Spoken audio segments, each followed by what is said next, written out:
Hi, I'm Sydney, and this is my final presentation for my media ethics class. I'm going to be covering the University of Michigan sign stealing scandal and the ethical questions that raised for sports reporters and overall just sports companies, sports reporting companies.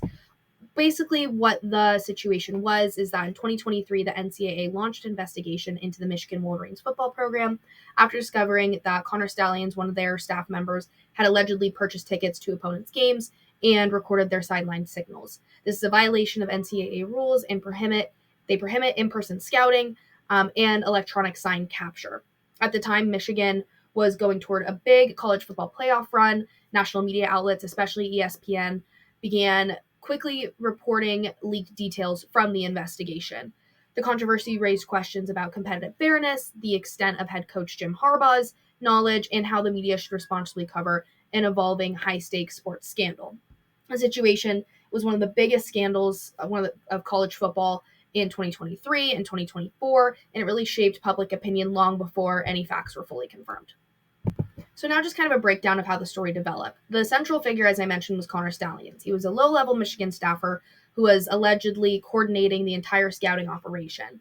As the investigation expanded, the NCAA uncovered 56 different instances of him or people related to him purchasing tickets to these games or doing in-person scouting, which has been banned for decades. They went to games for players all across the Big Ten and potential playoff opponents. So from that footage, they would create detailed sign spreadsheets, basically a database decoding opponents' hand signals, and this level of organization is what made the scandal feel much bigger than just one employee going there and doing all the work himself and putting himself in an uncomfortable position or a risky position doing this. It had to have been bigger than that. So when the story broke, media coverage absolutely exploded. ESPN, Yahoo Sports, Sports Illustrated, The Athletic, and even local outlets were all releasing new details pretty much every single day. With each update, the narrative kind of just kept shifting. And that brings us to our first major ethical dilemma in reporting when you're uncertain of the facts. So journalists were working with limited confirmed information while the NCAA investigation was still underway. They had to decide what to publish, what to not publish, and how to differentiate solid reporting from just speculation in the media, which also gets into our next issue, which is the pressure of the 24-hour sports news cycle. This led to lots of speculation about who was involved and lots of narrative building about what's actually going on within the program. Some outlets filled the gaps with assumptions about who knew what, especially around the head coach. And this raised questions about fairness, accuracy in sports reporting, and whether the media's framing was outpacing the actual facts.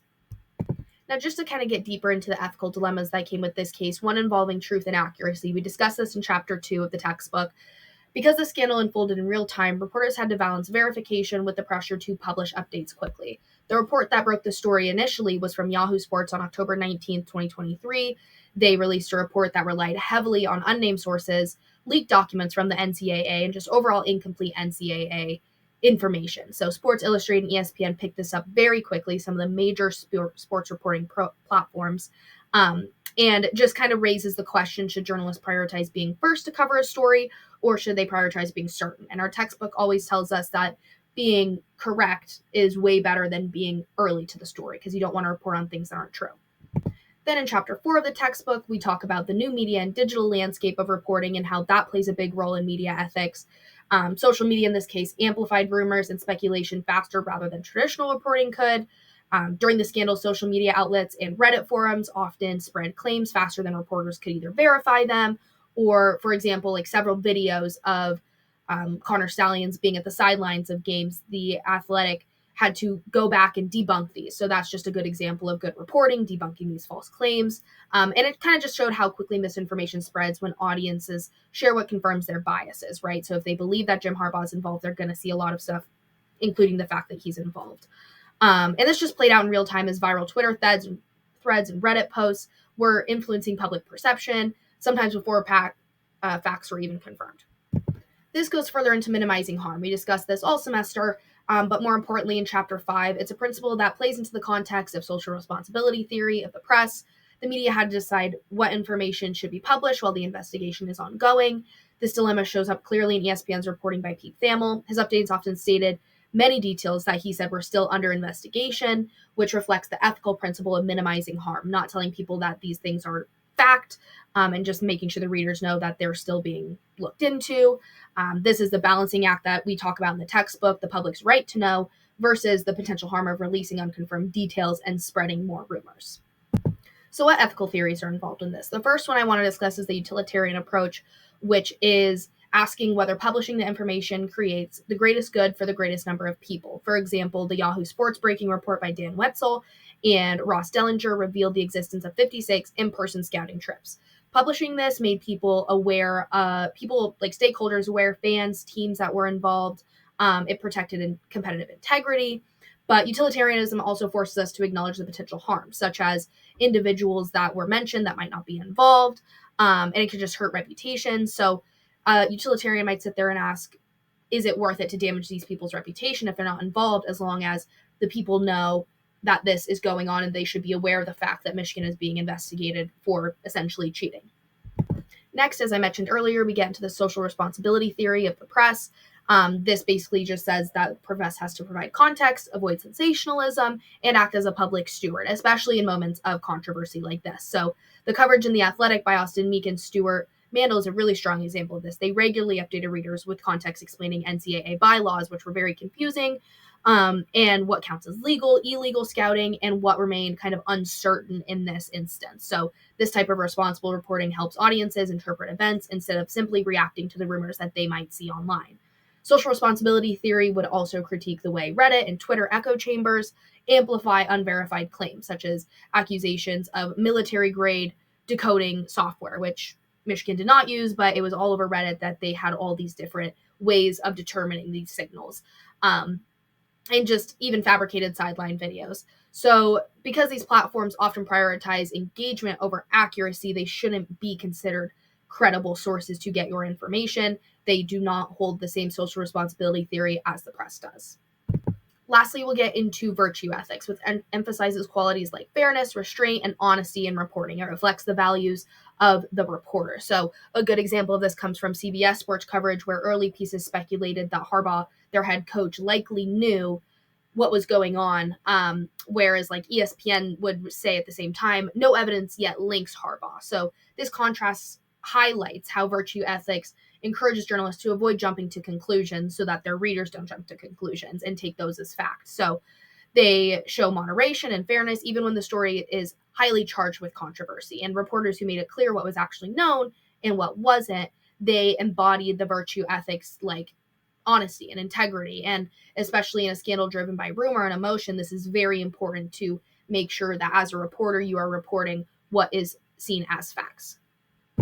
Now that we've talked about those ethical theories, I want to kind of break down what these reporters had to ask themselves as they were going through this investigation. The first one being, as I mentioned earlier, publish quickly versus accuracy. When Yahoo Sports first broke the story on October 19th, they had access to leaked NCAA documents and interviews with anonymous sources. They could either decide to wait until the NCAA publicly confirmed the investigation and told them about what was going on, or they could publish immediately based on this information they had. Obviously, we know that Yahoo chose to publish right away. That decision informed the public quickly, but it also meant that the story spread before all the facts were even verified. This is a perfect example of the tension between utilitarianism, which prioritizes public benefit, and duty-based ethics, which emphasizes caution and verification. I believe, although that rumors did spread quickly, that it was important that this information was put out there for the fans and teams that had stuff weighing on this college playoff, if they were doing sports betting, if they were going against the team.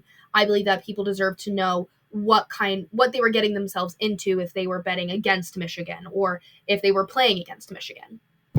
Next, we also talked about in class was the ethics behind doing anonymous sources, reporting anonymous sources, or reporting for people who would strictly only go on the record with their name and information. So because the NCAA investigation was still ongoing, a lot of news outlets like ESPN, Yahoo, CBS Sports were reporting on unverified claims simply because they were anonymous sources. So they had to decide, did they want to keep doing that, which they did, or would they stick to only on-the-record statements and risk reporting far less information and getting behind the news train and getting behind other sources. So like I said, most outlets chose to report on anonymous sources.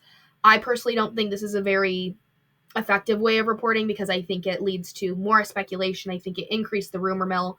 and made a lot of people damage their reputations.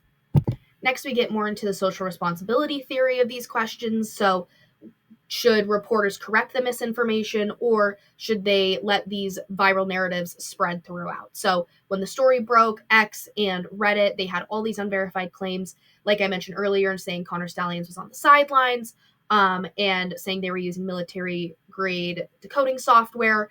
And they kind of just had to ask the question, should they correct these, or should they avoid engaging until they have verified information? And like I mentioned earlier, The Athletic, they would debunk these claims. I think this is a very ethical way to work, because then you're not only telling your readers what is true, but also what's not true, and it avoids speculation on all fronts.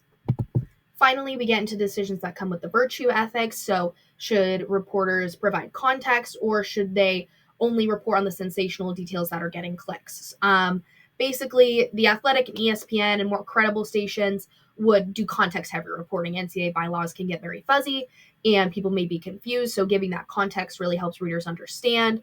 Other places really led into more dramatic framing, who could be involved, speculating a lot of stuff, and that really doesn't inform anyone. I don't think that's the ethical way to go.